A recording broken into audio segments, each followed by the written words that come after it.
ফেসবুকে যারা আমরা প্রফেশনালি কাজ করছি আমাদেরকে মনে রাখতে হবে বিষয়টা কিন্তু প্রফেশনাল। এর জন্য আমরা যখন প্রোফাইলটা খুলি অনেকে বুঝি না যে বাজেটটা আমাকে ঠিকঠাক দিতে হবে। পরবর্তীতে যখন আমরা মনিটাইজেশন পাই আর মনিটাইজেশন থেকে আমাদের যখন ডলারটা জমা হয় তখন কিন্তু এই টাকাটা তোলার জন্য আমাদের কিন্তু বাজেটটা ভেরিফিকেশন দরকার হয়, কারণ এখানে টিন সার্টিফিকেট দেওয়া লাগে। যারা পুরো প্রসেসটা করে তারা অবশ্য জানে। তো আপনি ভুলে প্রথম যখন প্রোফাইলটা খুলেছেন সেখানে কিন্তু আপনি আপনার বাজেটটা ঠিক রাখতে পারেননি, বাট এখন আপনাকে বাজেটটা ঠিক রাখতে হবে। বাজেট ঠিক করতে চাচ্ছেন তাহলে কি করবেন?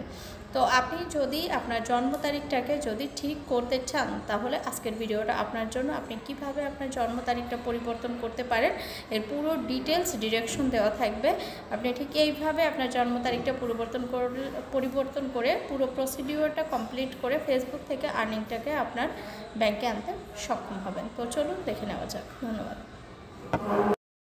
যদি ফেসবুকে আপনার জন্ম তারিখ পরিবর্তন করতে চান তাহলে আপনাকে এই পদ্ধতিতেই করতে হবে। তো তার জন্য আপনি শুরুতে কি করবেন, শুরুতে আপনি চলে যাবেন আপনার ফেসবুক অফিসিয়াল যে অ্যাপটা আছে এখানে। এটা আমার হচ্ছে মেইন যে ফিডটা আছে ফেসবুকের ফিডটা এখানে। তো এখান থেকে আমাদের এখানে যে প্রোফাইল পিকচারটা থাকে এই প্রোফাইলের যে লোগোটা থেকে এই লোগোর উপরে হচ্ছে প্রেস করব। প্রেস করার পর দেন হচ্ছে এখানে যে সেটিংসটা আছে সেটিংসটা জাস্ট অন করব। অন করার পর এমন একটা পেজ আসবে। এখান থেকে আমরা পার্সোনাল ডিটেইলসে হচ্ছে প্রেস করব। ডিটেইলস প্রেস করার পর দেন একটুখানি নিচে আসব। নিচে আসার পরে এখানে আবারও কিন্তু পার্সোনাল ডিটেইলসে হচ্ছে প্রেস করব।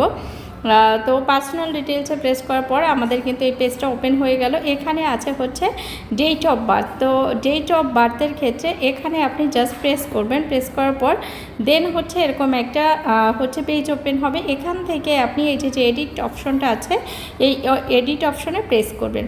এডিট অপশনে প্রেস করার পর জাস্ট হচ্ছে এখানে যখন প্রেস করলেন দেখেন আপনার ডেট অফ বার্থের কিন্তু একটা সেট আপ করার জন্য আপনাকে কিন্তু একটা ক্যালেন্ডার অলরেডি দিয়ে দিয়েছে। এখন আপনি আপনার পারফেক্ট ডেট অফ বার্থ দিয়ে এরপর জাস্ট সেট করে দিবেন।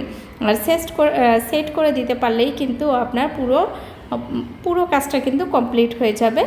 আর এভাবে পরবর্তীতে আপনার টিন সার্টিফিকেট সহ ফেসবুকে যে নিয়ম নীতিগুলো আছে যার দরুন হচ্ছে ফেসবুকে আপনি প্রফেশনালি আপনার টাকাটা ব্যাংকে আনতে পারবেন। এই কাজটা কিন্তু পারফেক্ট ওয়েতে করতে পারবেন। তো আশা করি ভিডিওটা অনেকের উপকারে লাগবে, বিশেষ করে যারা আমরা শুরুতে প্রোফাইলটা খুলেছিলাম যে জাস্ট নর্মালি পার্সোনাল অ্যাকাউন্ট হিসেবে, পরবর্তীতে যারা আমরা প্রফেশনাল মোড অন করেছি বা আমরা এটা কখনো চিন্তাই করিনি এটা আমরা আসলে বিজনেস সেক্টর হিসেবে কাজ করব বা এটা